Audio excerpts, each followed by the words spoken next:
প্রিয় ভাইয়েরা, আমি বলেছিলাম যে একদল খেয়ে গিয়েছে আর একদল খাওয়ার জন্য রেডি হয়ে আছে। তো কোনো দল এটা নিয়ে কোনো কথা বলল না। আপনারা এটাকে নিজের গায়ে যে মাখালেন, এটা ঠিক হয়নি। আর এই জাতীয় বার্তা যখন আমরা দেই, তখন যদি আপনি বলেন যে পারলে রাজনীতিতে আসেন, পারলে দল করে দেখান, এটা হইল? তো যশোরের প্রোগ্রামের এক ভিডিওর পেছনে আমাদের কিছু দিনী ভাইরা 6 বছর আগের এক অডিও ব্যাকগ্রাউন্ডে জুড়ে দিয়ে বিভ্রান্তি ছড়ানোর জন্য সোশ্যাল মিডিয়াতে ছড়িয়ে দিয়েছে। তো তাদের প্রতিও আমাদের কোনো রাগ নাই, ক্ষোভ নাই। তারা হয়তো দিনই তাকাদা থেকেই করেছে। বিশাল মাঠ, আমি তো বাংলাদেশের অলমোস্ট অধিকাংশ জেলায় গিয়েছি। এই এমসি কলেজের ময়দানের মতো মাঠ আমার চোখে আর পড়ে নাই বাংলাদেশ।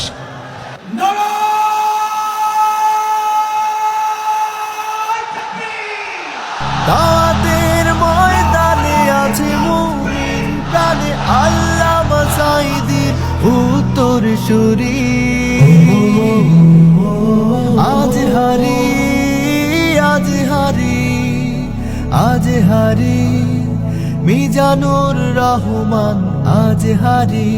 সিলেটের আলিয়া মাদ্রাসার যে ময়দান, সেখানে দীর্ঘ 33 বছর 34 বছর সরাসরি কোরআন থেকে তাফসির করে আপনাদেরকে শুনিয়েছেন এই ভূখণ্ডের তাফসির জগতের কিংবদন্তি শহীদ মরহুম আল্লামা দেলোয়ার হোসেন সাঈদী রাহিমাহুল্লাহ। আমরা আমাদের আল্লামার জন্য দোয়া করি, আল্লাহ তাআলা মরহুম আল্লামা দেলোয়ার হোসেন সাঈদী রাহিমাহুল্লাহর জীবনের সকল খেদমাগুলোকে আল্লাহ তাআলা কবুল করে নিক।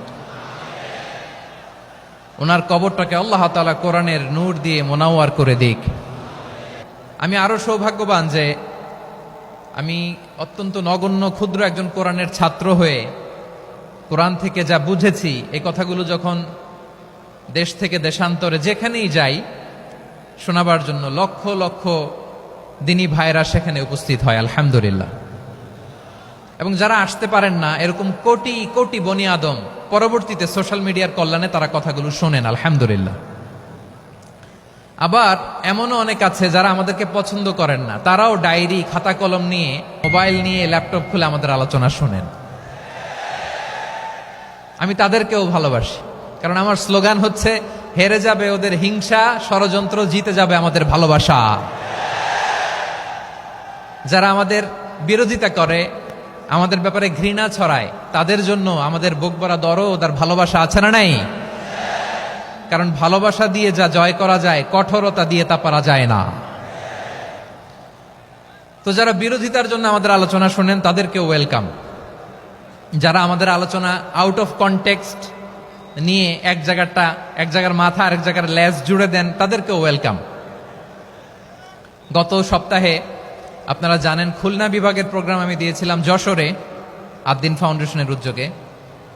তো যশোরের প্রোগ্রামের এক ভিডিওর পেছনে আমাদের কিছু দিনী ভাইরা 6 বছর আগের এক অডিও ব্যাকগ্রাউন্ডে জুড়ে দিয়ে বিভ্রান্তি ছড়ানোর জন্য সোশ্যাল মিডিয়াতে ছড়িয়ে দিয়েছে।